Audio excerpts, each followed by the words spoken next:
मालकिन पे मां पड़ी भारी, अब और जहर उगलेगा ये सांप तोशू। नमस्कार दोस्तों, स्वागत है आपका आपके अपने चैनल हंग्री स्पिरिट्स में। हंग्री स्पिरिट्स देख रहे सारे दर्शकों का मैं अंजू शर्मा दिल से स्वागत करती हूँ। पता ही था कि तोशू की बैंड तो बजने वाली है, मगर बैंड अधूरी ही बजी, पूरी तरह से बजती तो मजा और ही होता, तो शायद अनुपमा अपना कुछ बचाव कर पाती।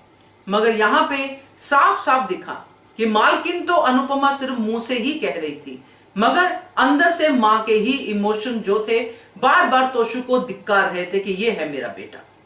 तो बात करते हैं इसके ऊपर। पहले वही निवेदन, जिन्होंने अभी तक चैनल को सब्सक्राइब नहीं किया है कर लीजिए, साथ में दोस्तों बेल आइकन दबाइएगा ताकि आपको हमारे वीडियोस के नोटिफिकेशन मिलते रहे। अब तोशू ने तो जो करना था वो किया, अपनी हर हद को क्रॉस किया, क्योंकि तोशू शुरू से ही ऐसा ही करता आया है। तोशू जब ये सब कर रहा था तो अनुपमा देख रही थी, उसका पारा चढ़ता ही जा रहा था। वहां पे अनुपमा तोशू को किस नजर से देख रही थी, इस पे बहुत कुछ डिपेंड करता है। अनुपमा वहां पे तोशू को एज एम्प्लॉय नहीं देख रही थी, उसको अपने बेटे के तौर पे ही देख रही थी। शर्मिंदा हो रही थी सबके सामने कि मेरा बेटा क्या कर रहा है। ऑब्वियस है, मां को ऐसा ही लगेगा, मगर ये बेटा पहली बार तो ऐसा कुछ नहीं कर रहा। इस बेटे ने तो किताबें भर दी हैं ऐसे किस्से कर करके, तो अनुपमा को यहां पे थोड़ा अलर्ट होना चाहिए था। बहुत बैंड बजाई अनुपमा ने, बहुत बैंड बजाई, मजा आ गया देख के। तोशू का ये हाल होना ही चाहिए था, ये बात बिल्कुल सही है और अच्छा भी लगा। मगर यहां गलती अनुपमा ने क्या कर दी कि मालकिन बन के डांटना चाहिए था। और जब कोई मालकिन डांटती है तो एम्प्लॉय को ऐसे छोड़ती नहीं है, उसका बोरिया बिस्तर बांधती है और उसको सीधा रेस्टोरेंट से बाहर निकालती है। यहां पे अनुपमा ने एक वेटर को नहीं, वो भी अप्रेंटिस वेटर को नहीं डांटा, बल्कि उसने अपने बेटे को डांटा। उसने कहा कि एक्शन का रिएक्शन होता है, तू बचपन में रटता था, ये सब बोला अनुपमा ने। मगर ये जो एक्शन था तोशू का, ये अनुपमा के लिए बेटे को एक रिएक्शन था मां का, जो कि यहां पे नहीं होना चाहिए था। यहां पे मालकिन का रिएक्शन होना चाहिए था।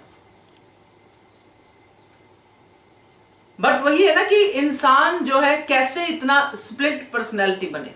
अब है तो वो मां ही तोशू की।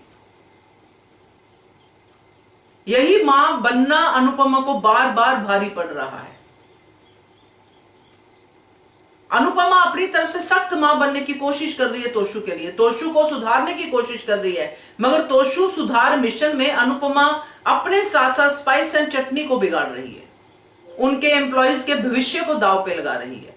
अनुपमा तोशू को भली भांति जानती है।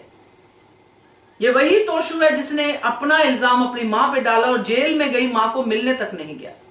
तो कैसे अनुपमा इस तोशू पे इतना विश्वास कर रही है, जो आज यहां बैठ के प्लानिंग्स कर रहा है कि ऐसा है, मेरा ये है रेस्टोरेंट, वो है, ये सब कर रहा है। तो क्या ये तोशू इस बेइज्जती की बात चुप रहेगा?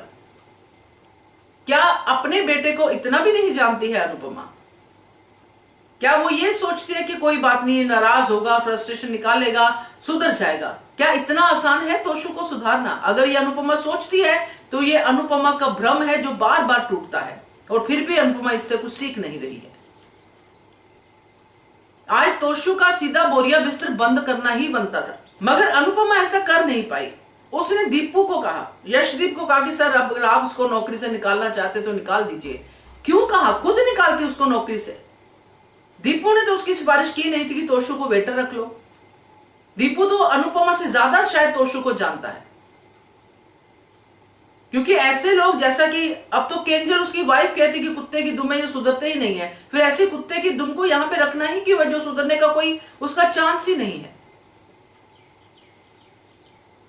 अनुपमा ने अपना गुस्सा तोशू पे पूरा निकाल दिया। बहुत अच्छा लगा, पानी मुंह पे फेंकना और बहुत सारी बातों को सुनाना, रेस्टोरेंट में वेस्टेज नहीं होनी चाहिए, ये नहीं होना चाहिए, वो नहीं होना चाहिए, मगर जो होना चाहिए था वो अनुपमा ने नहीं किया, कि तोशू को वहां से उसको नौकरी से निकालना। तोशू अब 1 मिनट भी ज्यादा इस रेस्टोरेंट में रहेगा तो वो सिर्फ रेस्टोरेंट को और अनुपमा को बर्बाद करने के ही सपने देखेगा, और वही वो कर रहा है। तो ये अनुपमा का तोशू सुधार जो शुरू किया है इसने, ये बहुत भारी पड़ेगा। वक्त रहते संभल जाए तो अच्छा है। और भी बहुत सारी बातें हैं जो इसके आगे करने वाली हैं, जिससे अनुपमा का सेफ साइड भी हमें दिखाई देगा, जो आगे की वीडियोस में मैं बात भी करूंगी। मगर फिलहाल ये जो पर्टिकुलर सीन था जिसका हम इंतजार कर रहे थे, मेरे हिसाब से सीन कुछ और तरीके से होता तो बातें कुछ और होती।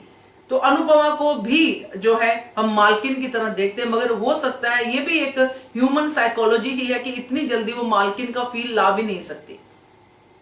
अभी अभी तो मालकिन बनी है, तो कैसे एकदम से मालकिन वाला फील लेके आए। मगर यहां पे उसको बेटे के लिए मालकिन तो बनना ही चाहिए था।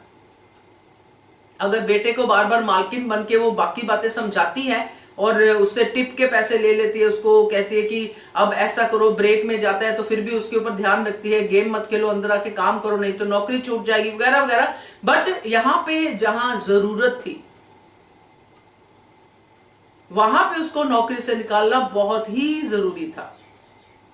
अनुपमा ने ये चांस जो है बेटे के प्यार में छोड़ दिया, और यही चांस जो है अनुपमा के लिए भारी पड़ने वाला है, और तोशु के लिए भी। देखते हैं आगे क्या होता है, मगर ये तो बढ़िया नहीं हुआ। क्या कहते हो आप? कमेंट कीजिएगा। देखते रहिए channel hungry spirits. Thank you so much. Subscribe to our channel by clicking the subscribe button. Click the bell button and enjoy the latest uploads from our channel.